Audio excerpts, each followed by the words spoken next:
Hello, friends! Do you love to travel and learn about new places and things? Great! Then you are in the right place.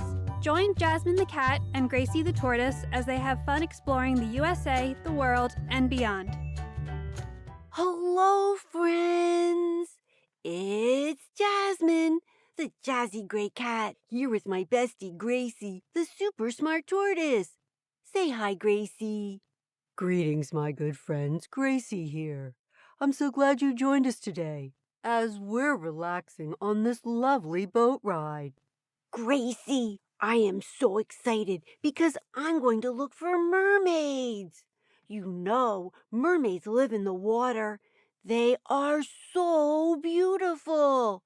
I would just love to meet one, just like Wendy did when she visited Neverland with Peter Pan.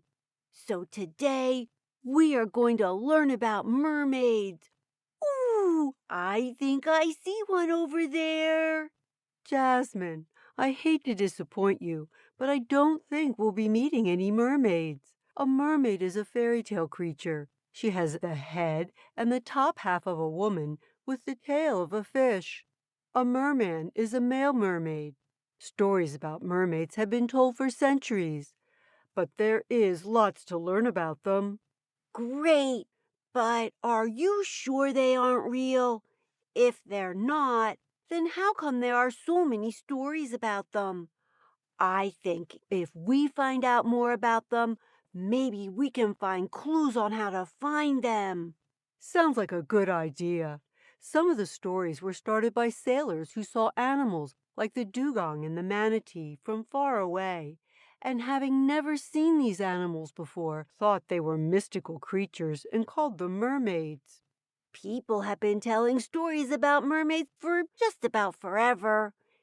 6,000 years ago, in ancient Mesopotamia, a place that's now part of Turkey, Syria, and Iraq, they had stories about a sea god that looked a lot like a merman. And that may have just been the beginning of the stories. Long ago in Europe, people thought mermaids and mermen had magical powers like fairies.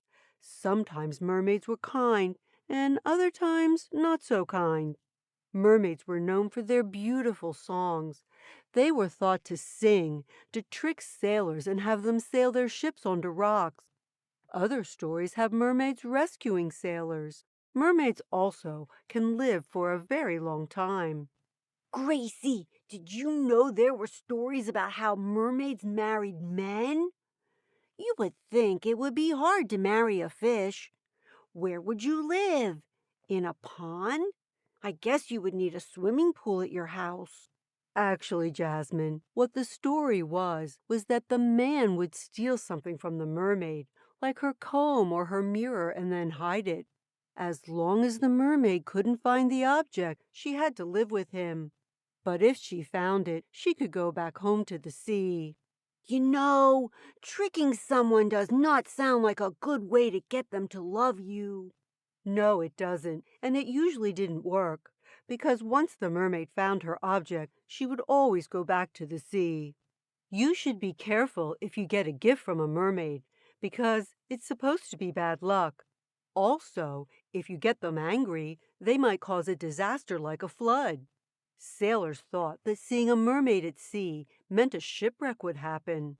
And merpeople often trick people into coming to live with them underwater with them forever, or causing them to drown. Well, that stuff was a really long time ago. Most mermaids in books are much nicer. Like Ariel in the movie The Little Mermaid. She just loves the human world and wants to live on the land with Prince Eric. I also love Sebastian and that cool music, too. I enjoyed that movie very much. But the story was originally written by Hans Christian Andersen and did not have such a happy ending. In the book The Little Mermaid, the mermaid didn't even have a name. She did fall in love with the prince, but he married someone else. This made her so upset that at the end of the story she throws herself into the sea and becomes sea foam. Oh my, that is a sad ending. I really do like that movie version better.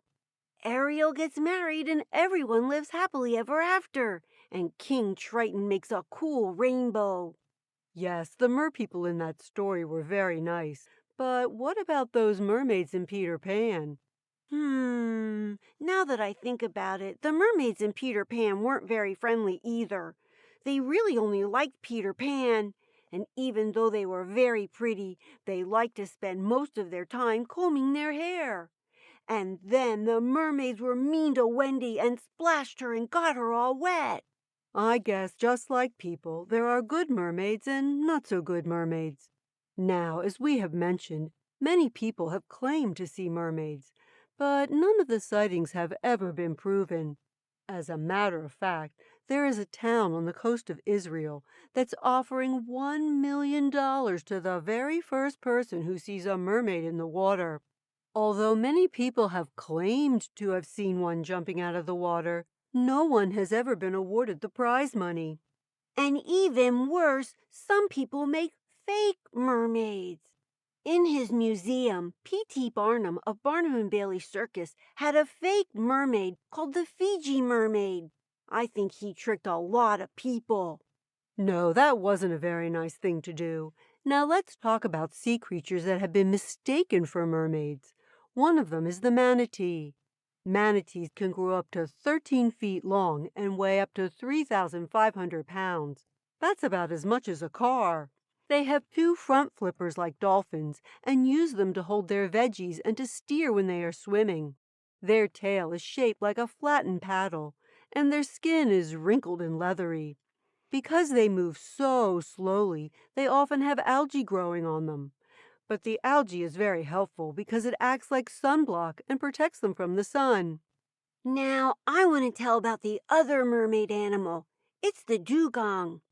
Dugongs and manatees are called sea cows because they only eat grass. Manatees are freshwater mammals, while dugongs like to live in seawater. They look a lot alike, and that's because dugongs and manatees are related. And get this, dugongs and manatees are also related to elephants. One way to tell a manatee from a dugong is that dugongs get tusks. Boys get them as they grow up, but girls only get them when they're older. Now, Gracie, these animals are really cute, but they're not beautiful. And how can they be mistaken for mermaids? Great question, Jasmine. Because manatees and dugongs need to come up to the surface to breathe, sailors could see their faces just above the water. Now remember, ancient sailors were sailing in unknown seas and seeing many new and unusual things that could be kind of scary. Perhaps they saw the manatees in the dugongs' faces, and they thought that they were human faces. And then, as the animals dove back into the water, the sailors saw their tails from far away and thought, are they human fish? They thought maybe they were, and they named them mermaids. Wow, that does make sense. Because when you see something you don't know, you do try to think about whether it's like something that you do know. So the sailors had a good idea. Oh no! Our boat ride is almost over for today and I didn't see a mermaid. But you know what? I'm going to keep on looking and one day I will see a mermaid. I have no doubt about that. Now, let's finish up with some mermaid jokes. Righty-ho! Gracie, where do mermaids see movies? I believe I know this one, Jasmine.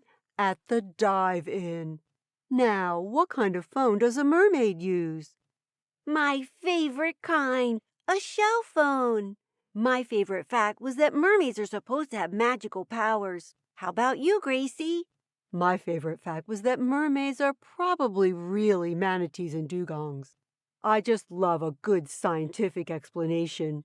How about you, friends? What was your favorite fact? Don't forget to tell someone you love. That's right. Come back next week because I think we'll learn about another fairy tale creature, dragons. Bye now. Say goodbye, Gracie.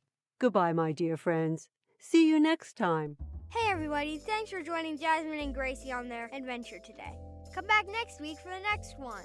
Hello everybody, it's Gwen here. If you want to know more about the places we visited, just go to our website, jasmineandgracie.podbean.com, and go to the sources page and you can find out all about the great places that we visited. See you next week. Bye-bye.